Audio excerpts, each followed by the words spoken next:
My husband died, and during the funeral, I found out that he had left all his inheritance to his mistress. I immediately called for his body to be taken to be cremated, took off the black coat with white flowers on it and threw it in the trash. My husband, or should I say ex-husband, he had just signed the divorce agreement and was in a rush to celebrate with his mistress, but tragically got into a car accident, leaving me, our daughter, and millions in inheritance behind. I held back my grief and continued with the funeral. Halfway through the funeral, my best friend Jenny called and told me that the mistress was at the bank trying to transfer my husband's assets using the will and divorce agreement. That scumbag. He pulled off something like this even before the ink on the agreement had dried. I gritted my teeth, with tears still on my face and the cold wind blowing, making my heart even colder. I stared fiercely at the casket, inside of which lay my love from school uniform to wedding gown.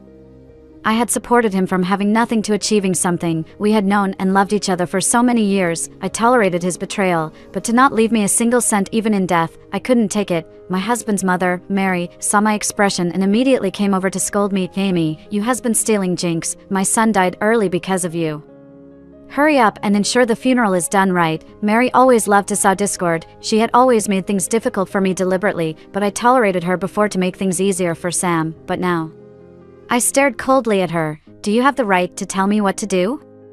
Do I not even have the right to answer the phone?" Mary was stunned, surprised at how I, who was usually timid and easy to bully, suddenly spoke so sharply. "Amy, who gave you the guts to talk to me like this?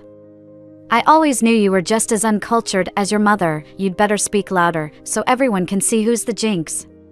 You're young and already widowed, with white-haired people sending off black-haired ones. I believe you brought this upon yourself." Mary was so angry she couldn't even speak coherently. I sneered and walked into the room. Everyone bowed their heads, listening to the priest's final eulogy. Sam's coffin was placed in the center of the platform, with several large wreaths behind, and in the middle of the wreaths was Sam's smiling but insincere portrait. Seeing that face once again, I felt no grief. Just hearing the name of that mistress, I could imagine Sam with that woman, indulging in unfaithfulness on every night he lied about working late. Stop the eulogy," I interrupted the priest's speech, shocking all my relatives and friends present. Sam's sister stood there, staring in disbelief, not understanding why I was insulting her deceased brother. "Amy, what are you doing?" I coldly walked up to the platform, grabbed the MC's microphone and declared, "Friends and family, the funeral is officially over today." Ignoring everyone's astonishment, I walked straight to the door. Sam's sister, Ellie, grabbed my arm, ready to assert her dominance as usual. "Where do you think you're going?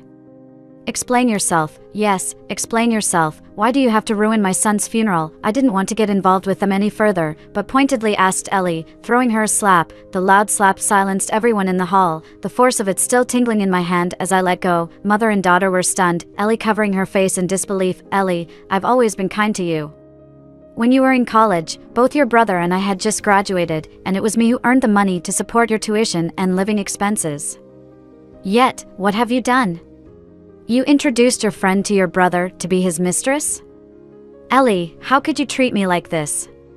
You borrowed money from your brother and still haven't repaid it, have you?" I coldly questioned Ellie. This family really didn't appreciate what they had. "Do you think that just because my husband died, that $500,000 won't be known?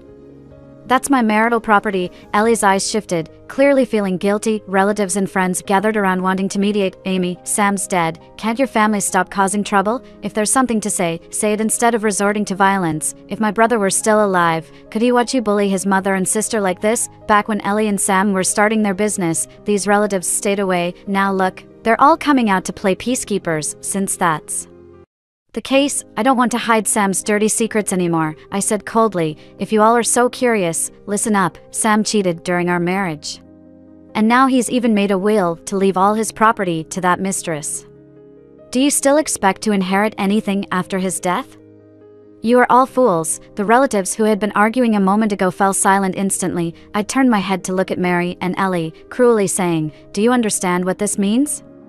It means not only me, but also you, his most filial mother and beloved sister, won't get a penny." The two stood frozen. I took off the black coat with white flowers on it and threw it in the trash before leaving Mary a parting gift. As I walked out the door, I took a few steps back and went back to Mary. I mockingly asked, "Mary, didn't you say earlier that you wanted to bury your son in the countryside, so his body couldn't be cremated?" Mary's face immediately turned ugly, but before she could respond. I drove away. The funeral home was efficient and arranged for the cremation that afternoon. That evening, I scattered his ashes. The grayish-white powder, mixed with remnants, floated in the wind. I clapped my hands, brushed off the ash, and then sold Sam's grave, making an extra $20,000. I was at home packing up, preparing to move. Mary arrived with Ellie and a group of relatives, demanding that I hand over all of Sam's savings. I was about to call the police when there was a loud banging on the door. When I opened it, I saw a woman with a single eyelid, a mole on her mouth, and a fur coat hastily draped over her as she had just stepped into early autumn, looking somewhat ridiculous, with just one glance.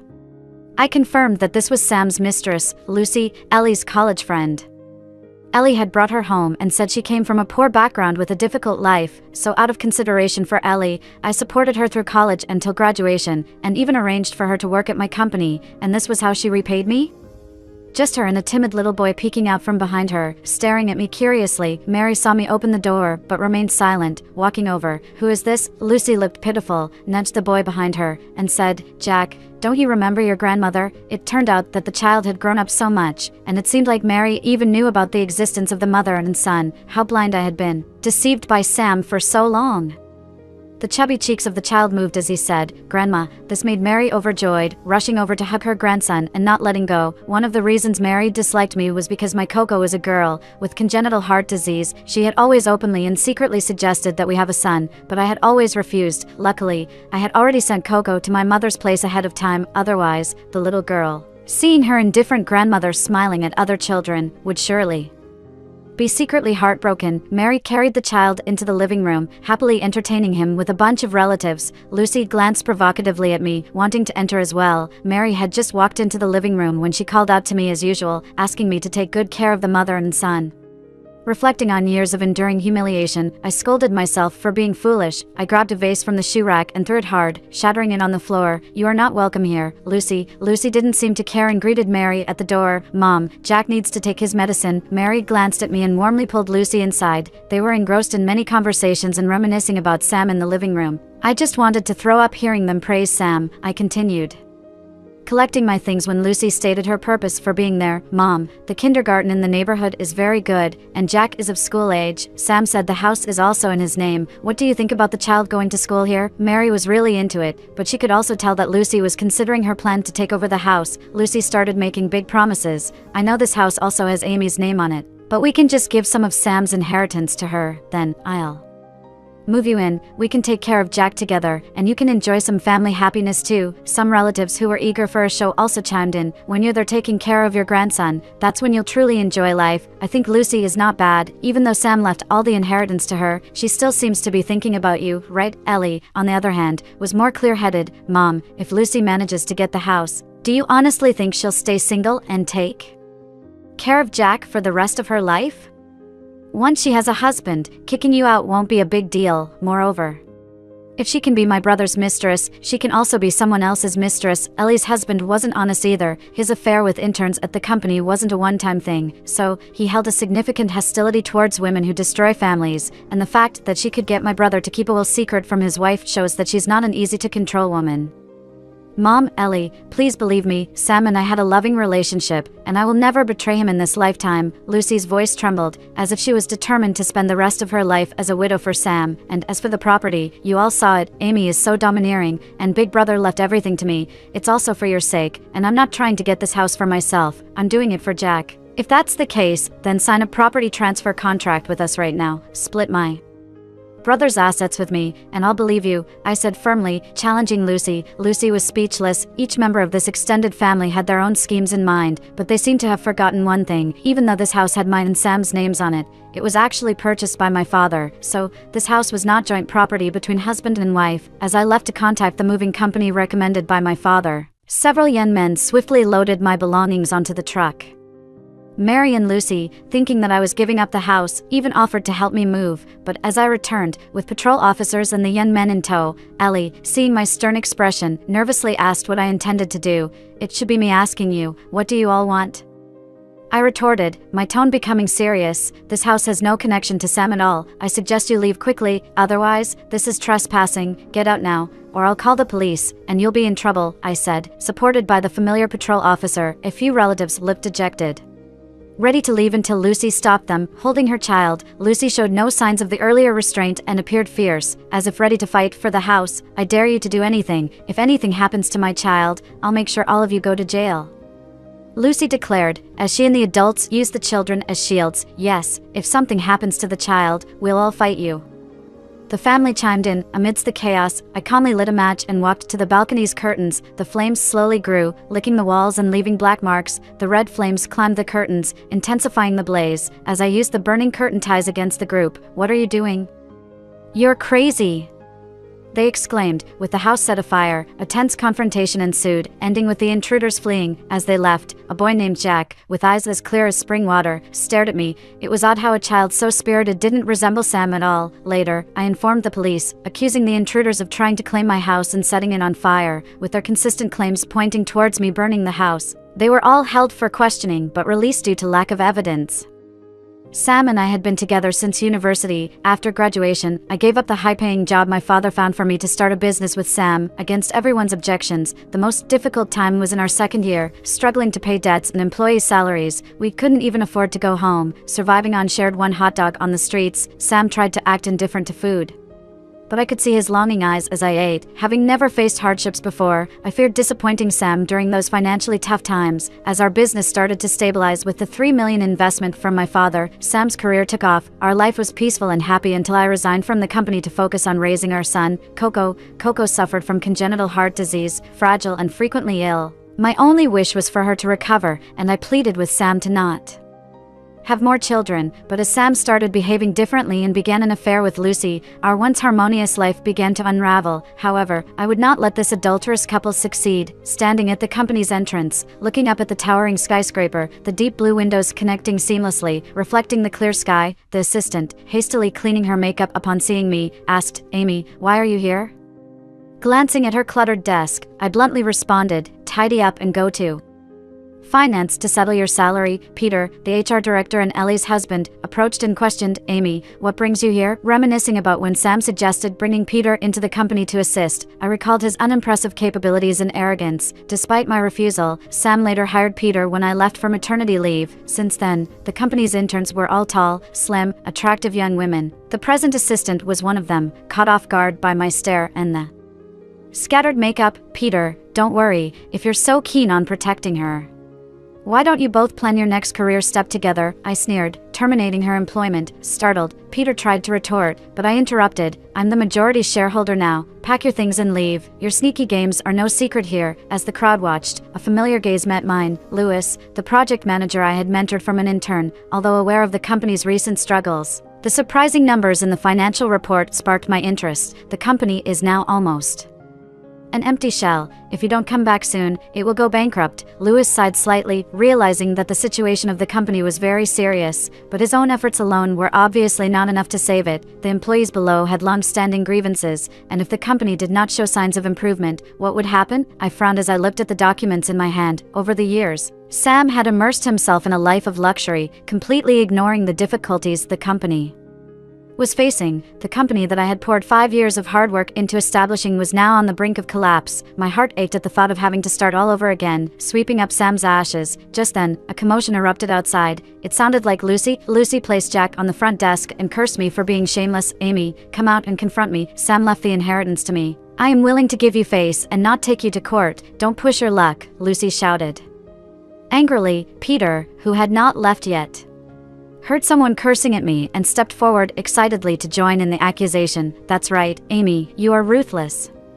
I have worked diligently for the company for 5 years. You need to give me an explanation if you want to dismiss me," Peter exclaimed. Even the assistant, who knew how he had entered the company and enjoyed a carefree life, decided to leave after packing up his things, knowing he would get an extra month's salary. The employees gathered around, and I pushed through the crowd and walked out. I was tall and well-built, with a commanding presence. Today, I was wearing a red suit, exuding professionalism and authority. My slightly curled hair cascaded down my back, and my lips were painted with bold red lipstick. In contrast, Lucy was wearing out-of-season fur-lined jeans, with a slightly blackened face, wearing unsuitable peach-colored lipstick. Comparing Lucy's appearance with mine, one might momentarily wonder who the real mistress was. "Lucy, with your looks, I don't want your face. Did Sam have the right to leave the inheritance to you? It was our joint property as a couple."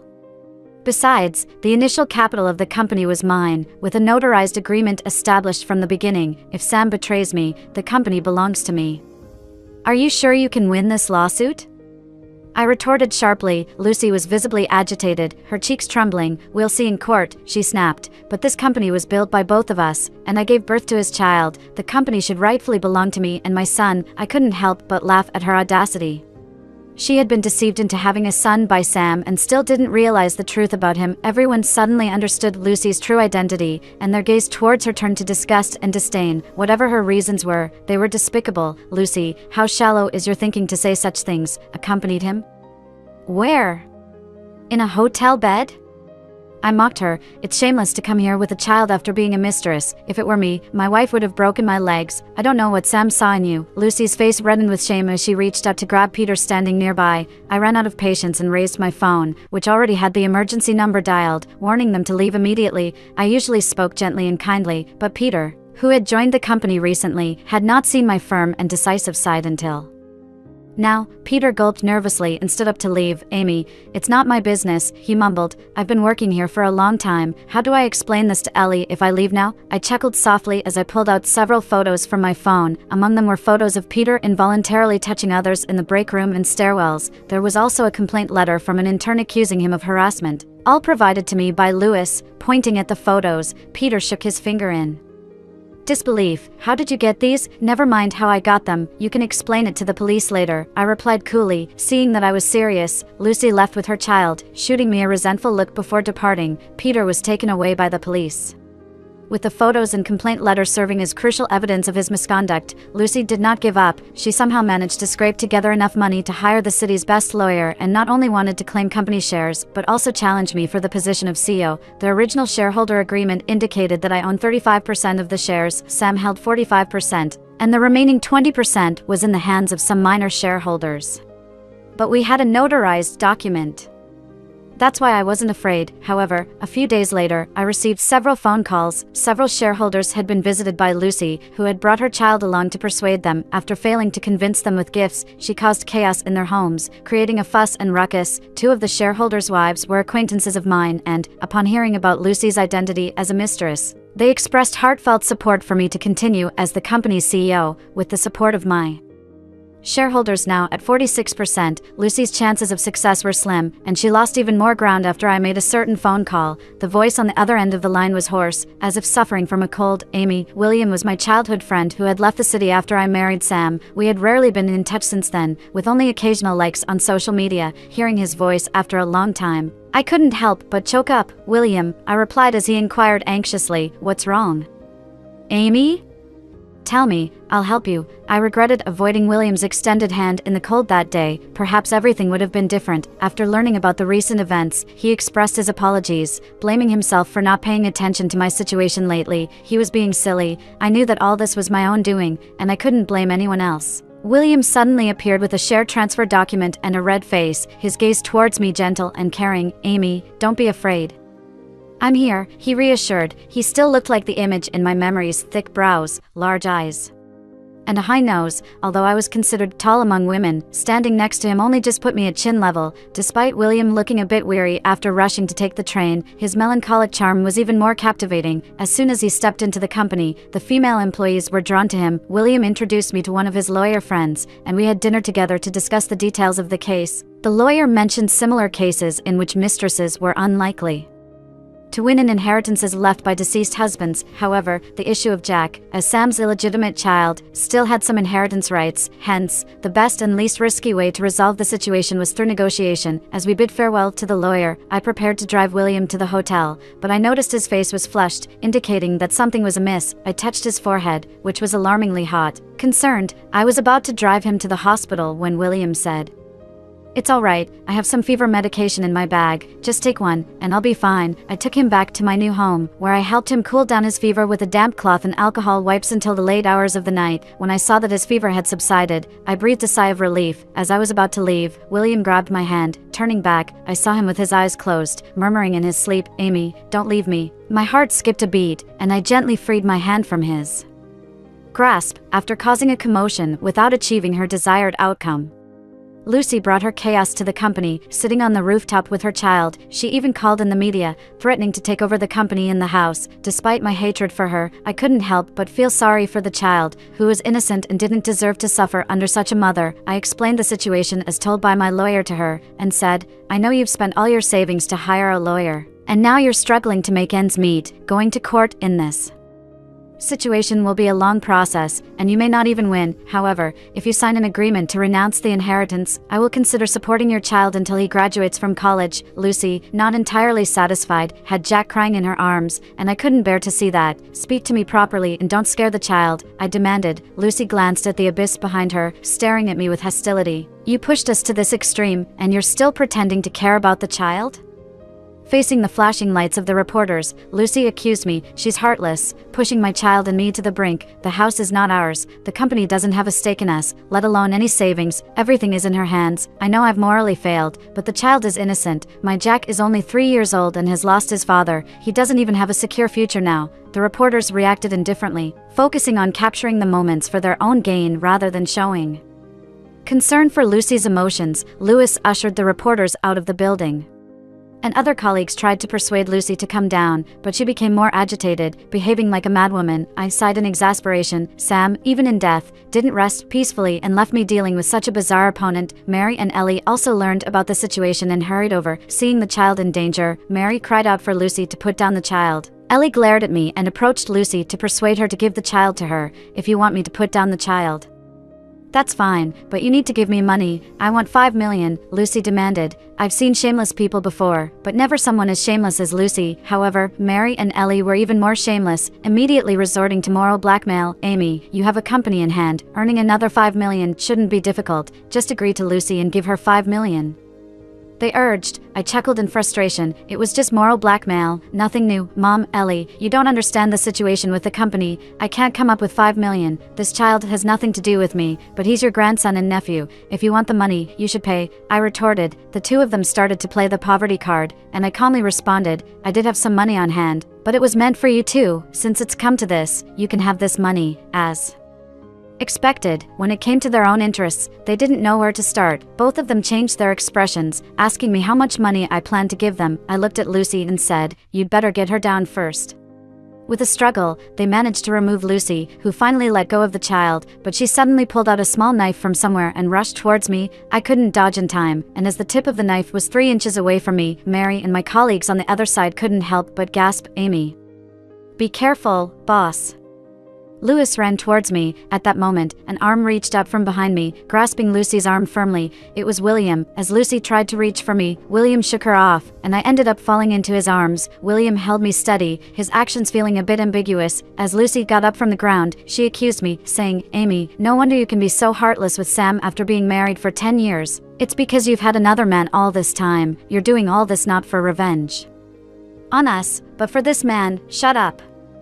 Accuse me if you want, but don't make unfounded claims," I interjected. Mary held Jack's hand and told Lucy to stop speaking. She urged her to leave. As Jack was terrified, even Mary and Ellie didn't believe Lucy's words because they knew that all my energy was focused on Coco. Even if it was for Coco, I wouldn't do anything that would harm family harmony, afraid that Lucy would lose her temper again. Mary took Jack and didn't plan to let go. They were all ready to leave. Ellie, walking at the back, smiled and asked me about the money I owed her from Peter. I smiled and said, "You have to help me keep an eye on Lucy, considering she's living with her mother now. If you can persuade her to give up her inheritance, I'll give you what I owe you when the time comes." Ellie's face showed a meaningful expression, and she gestured an okay to me. With William's 5% equity transfer and the support of the 2 shareholders' wives, I had successfully won the battle for the company. With William's introduction, the company also landed a few deals, temporarily easing the crisis. With a bit of breathing space in my life, I agreed to attend Coco's school's family sports day in a few days. William mentioned that since it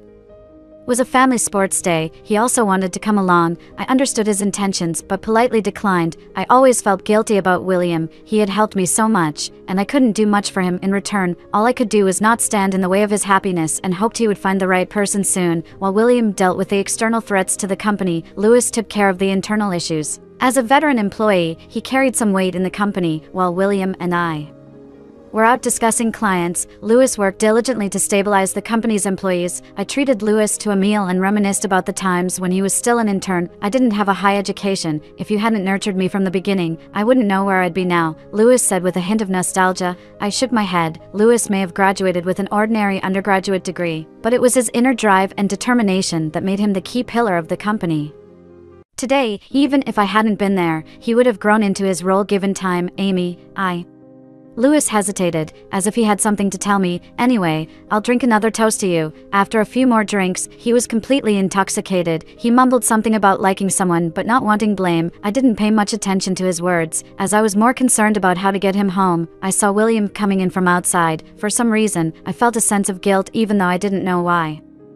William didn't say a word, just lifted Louis and left. I tried to assist, but he refused. Louis was accommodated at the hotel where William stayed, and I left him a message to take a day off from work. On the day of the family sports day, all the other kids had their parents by their side. Coco, with her hair styled in twin ponytails, adorned with bows, smiled innocently, saying, "Mom and Grandma are here with me. I'm really happy." Coco's carefree attitude made me feel a pang of sorrow. If Sam hadn't passed away, at least Coco would still have a father. During a two-person leg-tied running event, while other parents were ready, my mom and I fumbled to secure the ties. Just as everyone was waiting for us, a familiar voice from behind said, "Amy," and, "Let me help." The sunlight cast a golden hue over William's eyes as his soft hair gently swayed. Voices of admiration could be heard around us, praising, "Coco's dad is so handsome." I wanted to explain, but seeing Coco at the finishing line with a happy expression, I ultimately stayed silent. William helped my mom to the audience seats and quickly tied the rope around me. As the whistle blew, everyone dashed towards the finish line. Some had perfect coordination, while others stumbled and fell in a heap. Surrounded by laughter, I was also swept up in the atmosphere and didn't watch my step, eventually tripping over, but luckily being caught by William.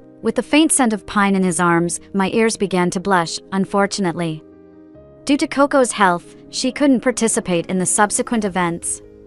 Seeing her disappointed face made me feel sorry, but William suggested, "Since the weather is nice, why don't we ask for permission from the teacher and take Coco out to have fun?" Coco wholeheartedly agreed, gravitating towards William, and the two engaged in a playful interaction. We ended up going to the zoo, with Coco perched on William's shoulders, asking curiously, "How do giraffes sleep with such long necks?"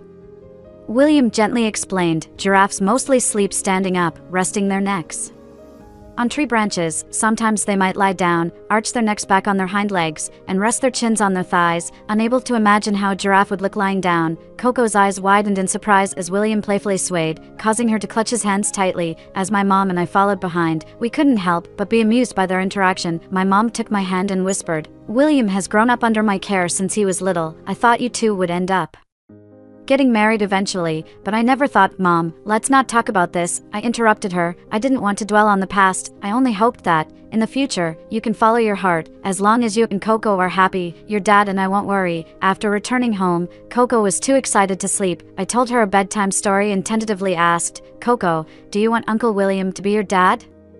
Coco's unexpected answer caught me off guard. She held my hand and said, "Mom, will Dad forget me when he's in heaven? Whether or not he remembers me, I will always love him. So, Mom, don't try to find a dad for me. I already have a dad in heaven. If you want to find someone, find a husband like Uncle William who will make you happy." Unfortunately, the good times didn't last long as the company faced another crisis. One of the projects that Sam had signed off on had encountered issues. The design plans that had been prepared were leaked, causing significant losses to the client, who demanded compensation according to the breach clauses in the contract. Simultaneously, several competitors had begun to undermine the company, with multiple issues piling up. Anyone could see where it was headed, but I couldn't believe that someone I had brought up could betray me. Just as I was struggling with the company's troubles, my childhood friend Jenny from my hometown brought me some earth-shattering news. Her husband is Sam's college classmate, and someone in Jenny's family works in prison. Last week, she learned that Lucy's former boyfriend, who was about to get married, was suddenly arrested for fraud and sent to jail. This ex-boyfriend was released from prison just 2 days ago. I was puzzled. What does Lucy's former boyfriend have to do with the inheritance dispute between us? But I didn't expect that the ex-boyfriend somehow found Lucy and even managed to obtain a lock of Jack's hair. Ultimately, the ex-boyfriend presented a paternity test to Jenny's husband, who also happens to be Sam's lawyer. The test proved a blood relationship between Jack and the ex-boyfriend. Jack is not Sam's child. The ex-boyfriend's goal was to find me. He demanded a hefty sum of 5 million just by opening his mouth, quite in line with Lucy's character. Instead of immediately agreeing, I asked Ellie to help me with something. A few days later, William accompanied me to Mary's house to confront Lucy. Upon seeing us, they were surprised. I asked Mary to take Jack away, then directly asked Lucy, "Is Jack really Sam's child?" Lucy was flustered, her mouth slightly agape, eyes darting around in confusion. How is he not?"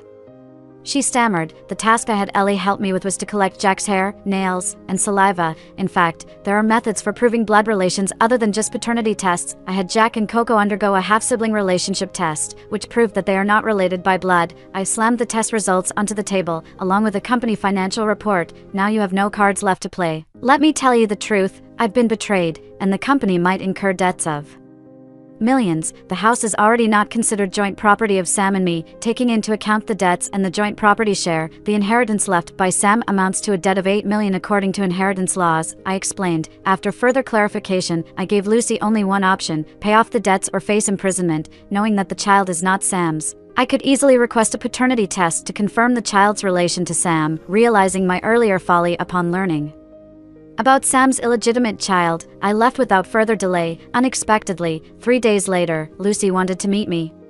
She called me to a cafe. Without preamble, she began, "I know I'm no match for you, but do you know why Sam initially sought me out? Uninterested in their past," Lucy continued. "Sam was under great pressure, managing company affairs during the day, and when he returned home at night, your focus was solely on your daughter. He had no one to confide in, despite feeling unrepentant." The image of Sam's insincere behavior crossed my mind, causing me to feel nauseated. I had attempted to talk to Sam before, but often he gave transient responses and avoided continuing the conversation. Lucy had turned me into the neglectful wife who wronged Sam. Mocking Lucy, I retorted, "Lucy, your compassion is too indiscriminate. As a corporate executive with wealth, status, a wife, and a child, he hardly deserves your sympathy. He wants another child?" With his attitude towards Coco, another child would only be neglected. In that case, I'd rather divorce. I expected Lucy to argue back, but to my surprise, she gazed calmly at me, almost as if waiting for something. At that moment, a sudden dizziness overcame me, a heaviness in my eyelids. As darkness crept in, the last thing I saw was Lucy's enigmatic smile reaching out to me. When I regained consciousness, I found myself bound in an abandoned, unfinished building, located in desolate surroundings. The building displayed no signs of life in the vicinity. Dusk was falling, cool evening air brushing against my skin, sending shivers down my spine. Behind me, I heard the scuffing of shoes against the dusty floor, my mouth gagged. I strained to turn around, black jacket, jeans. Despite the mask, I recognized the person immediately, Lucy's ex-boyfriend, with a scar above his brow. "Amy, there's nothing to worry about being bound. I just need you to sign an agreement," he said, presenting a document titled Equity Transfer Agreement. Shaking my head gently, I gestured to remove the cloth in my mouth. Tensing my sore cheeks, I tried to remain composed. "The company is going under. Even if I sign the agreement, you and Lucy won't obtain what you desire." He removed my gag, my face stiff. "Don't play tricks. I've heard your company has signed another contract with the project's client, absolving you all from damages." Surprised by this information, I had sought my father's help, and finding a compromise was hard one. But how did Lucy's ex-boyfriend know this? Disregarding the enigma, my urgency was to escape. "My mother has some urgent matters today." William volunteered to pick up Coco. I had been absent from home, and William would soon discover my disappearance. Escaping from this would still depend on me. Trying to placate him, I said, "As you have control over me now, it's your call, but how can you guarantee my safe release after I sign the agreement?" The man raised his eyebrows, uncertain of my willingness to compromise. Lucy's ex-boyfriend seemed invested in targeting Sam for Lucy, rather than actually caring for her. Lucy had lured me, and he threatened me to sign this agreement. "They were associates by circumstance. You seem pitiful," he lightly remarked, brows furrowed. "The captive here is you. So why should I feel pity?" Shaking my head, I reasoned. "Lucy positioned herself behind, using you to deal with me. In case of an accident, you'll bear the consequences, but Lucy can claim coercion from you and reap all benefits." As his gaze pierced me, I sensed a presence behind me. Lucy eventually emerged, walking towards us in disarray. She hesitated, finally looking at me. "No, maybe we should just get rid of her completely. This way, I can inherit all of Sam's estate." Enraged, the man pushed Lucy down. "So you found me a problem. I only ended up in there because I had to scrape together a dowry to marry you. I hadn't even been inside for a month, and you were already colluding with her husband. How about I just get rid of both of you to save trouble?" Their argument escalated, and I glanced out the window to see Ellie's figure approaching. Clearly, they heard the noises and began to peer around. I kept my calm, trying not to reveal any signs. However, Lucy glimpsed outside, likely noticing someone. Get down, she urged her ex-boyfriend, putting a finger to her lips. Gesturing silence, Ellie persisted in coming over, prompting the two to move me away quickly. Just as they started dragging me outside, police sirens wailed in the vicinity, a jarring disruption. The man panicked. Has Ellie called the cops? As the police car drew closer, I faintly heard William's voice. Over the loudspeaker, a police officer exclaimed, "You are surrounded. Release the hostage." Both became increasingly restless. The man brandishing a hidden dagger, I shook my head in terror, but he already had the knife raised. Lucy was also scared and lowered her voice. "What are you going to do?